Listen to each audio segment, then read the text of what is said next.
We are going to walk through downtown and offer some information and resources. Hey man, good to see you. All right, good to see you out here. The best thing we can do is make a human connection with the people needing services. Portland, Oregon is in the midst of a state of emergency. Overdoses and open drug use are on the upswing. Hey Brian, nice to meet you. Rico Mejia, who's in recovery from addiction, is trying to offer those living on the streets an off-ramp. Would you like some water or anything? Would you maybe like to come down to the center for some resources like a shower? We have access to shelter beds and detox and outpatient treatment. Couples like the one Rico is trying to help are a common sight in Portland these days. While homelessness has plagued the state for years, the open drug use, present no matter where you are in the city, is drawing new ire amongst the historically progressive community. I guess you just don't see as many police stopping people on the sidewalks for using drugs. You know, you can give them the free resources and you cannot like put them in prison, which is great, but like ultimately they're not doing anything in a sense to like change the behavior. Residents say it's all because of a state law decriminalizing small amounts of all hard drugs, from fentanyl to meth to crack, that went into effect in Oregon in early 2021. With what was perceived as a revolutionary approach to addressing the addiction crisis, the ballot initiative, named to Measure 110, was voted in by 58%. The first of its kind law aimed to transform drug use, even in public, from a crime to a behavioral health issue. It's gone from like property crimes to stolen cars, and for the last year or so, year and a half, it's been predominantly fentanyl, where fentanyl has basically become our full-time job. There's no magic wand that is going to somehow solve the drug crisis. It just doesn't exist. Now Oregonians are thinking twice. As public drug use has risen, residents are asking, was decriminalization a massive mistake, or did they just open the floodgates too quickly? If you're interested in maybe detox, there's really not much detox beds available, but there is today. Back with Rico and the outreach team, the couple accepts an offer for help. We're gonna take them down there and instantly bring them to our clothing closet. She said it was very cold last night. So yeah, we're kind of excited that she's gonna walk back and accept and receive some help.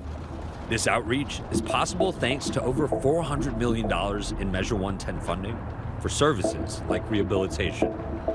But nudging people towards help is not always easy. She went to her friend's apartment to get her purse. Shortly after the woman left, she sent word that she would not be accepting assistance right now. In turn, her partner declined the outreach as well. Does it ever feel discouraging? No, I believe we made a good human connection. We left a flyer and they both agreed to come down and see us a little later. Here, everything is outdoor based. So Officer David Muir patrols the streets of downtown Portland. it is not a crime to use drugs in public in Oregon. What do you guys do when you do see someone using in public? If we have outreach workers that day, we offer you the chance to talk to an outreach worker. But you're going to get a $100 citation for possession of a controlled substance. I provide you with a treatment card, so you call that number to do a health screening. The phone number has become a symbol of the law's shortcomings. After 3 years and over 7,600 drug violations, only 200 calls to the number have been made. We're out here every day, and we write the same tickets. Some people, it's like sometimes multiple times a day. The surge in open drug use has given way to concern from Oregon's residents. The downtown of its most populated city has remained barren long after COVID lockdown ended, increasingly dotted with homeless encampments. An Emerson poll taken last year found that 64% of Oregonians supported rolling back part of the law, and 56% wanted a total repeal.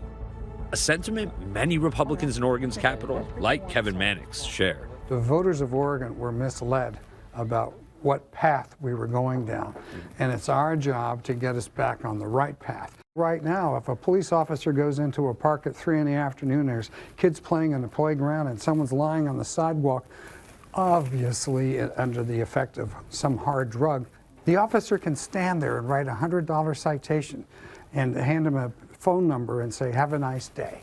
Democrat Kate Lieber is the majority leader of Oregon's state senate and one of 110's original supporters. In your mind, was ballot measure 110 a mistake? No, I don't think I'd go as far as to say ballot measure 110 was a mistake. There are pieces of it that need refinement. Ballot Measure 110 has significantly increased access to treatment, and I think that that was something that was sorely needed. So last week, Lieber led the charge in rolling parts of Measure 110 back in Oregon State House. The governor is expected to sign the new bill into law, which would mean that starting September 1st, police must either directly place drug users with treatment providers or bring them in front of a judge where they will be put on probation. Repeat offenders receive longer probation sentences and eventually may have to serve up to 180 days in jail. Even though the law took hold in February 2021, Oregon didn't begin dispersing funds until May of 2022. So far, $264 million has gone to 233 providers. This clinic, named Recovery Works, has received more than $3 million. And in turn, helped Dan Hood manage to stay sober for about 9 months. I feel great, just ready to move on with my life. For Dan, drug use got serious in high school, on the football team. I remember popping a couple oxys before practice one day because it just makes you feel like you're unstoppable. And The hits don't hurt as bad. As he got older, Dan found himself trapped. I was using heroin and meth every day. I started doing fentanyl all day just to stay well, feel like I could do something, go to work, or just to get out of bed, really. Wow. And then I was smoking crack here and there. What's the road to recovery been like for you? It's been bumpy for sure. I've been to jail a few times. And Oregon's road to overhauling drug policy has proven bumpy too. This is like 2 to 3 years into an overhaul. What do you say to people who say we're reacting too quickly? We do need time for the system to work. And we have fundamentally haven't figured out how to have the behavioral health system and the criminal justice system really talk to each other. I fundamentally believe by criminalizing addiction, we are keeping people in a spiral, a downward spiral. And yet I do think that sometimes people need motivations to get into treatment in a way that the criminal justice system offers. Everyone we seem to have talked to, they're all advocating for patients. It's only been 3 years in a massive undertaking. What do you say to them? I say to them, take a walk around downtown Portland and look at the drug-addicted people who are sitting there out of it. And don't tell me that this program has succeeded, because we are sliding down.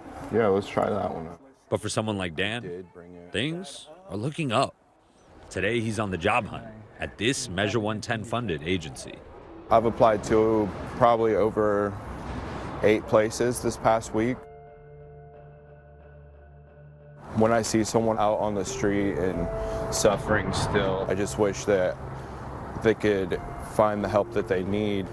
It's an example of what I don't want to do or be like anymore. Hi everyone, George Stephanopoulos here. Thanks for checking out the ABC News YouTube channel. If you'd like to get more videos, show highlights, and watch live event coverage, click on the right over here to subscribe to our channel, and don't forget to download the ABC News app for breaking news alerts. Thanks for watching.